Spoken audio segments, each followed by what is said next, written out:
అందరికీ నమస్కారం అండి.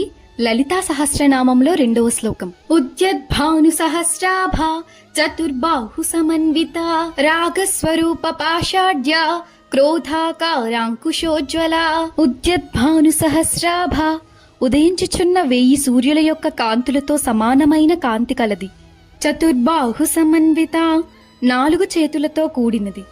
రాగస్వరూప పాషాఢ్య అనురాగ స్వరూపముగా గల పాశముతో ఒప్పుచున్నది. క్రోధాకార అంకుశోజ్వల క్రోధమును స్వరూపముగా కలిగిన అంకుశముతో ప్రకాశించుచున్నది. ఒక్క నిమిషం కళ్ళు మూసుకోండి. ఒక ఉదయం సూర్యుడు ఉదయిస్తున్నాడు, కానీ ఆ వెలుగు కూడా ఆమె ముందు తగ్గిపోతుంది. లలితామ్మ 1000 సూర్యుల ప్రకాశంతో వెలుగుతుంది. ఆమె 4 చేతులతో శక్తి రూపంలో నిలబడి ఉంది. ఒక చేతిలో పాశం, అది ప్రేమ పాశం. మనం తప్పిపోతే కూడా ప్రేమతో మనని తన దగ్గరికి తిరిగి తెచ్చుకునే పాశం.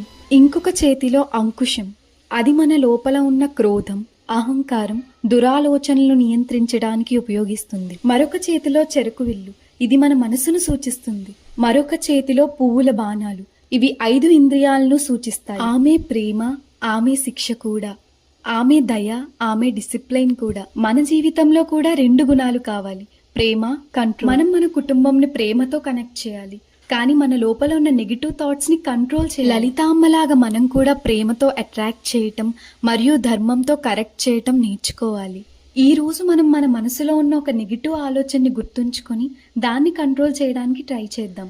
లలితామ్మ మన మనసుని శుద్ధం చేసి మన జీవితంలో వెలుగును పెంచాలి అని కోరుకుంటున్నాను. శ్రీమాత్రే నమః.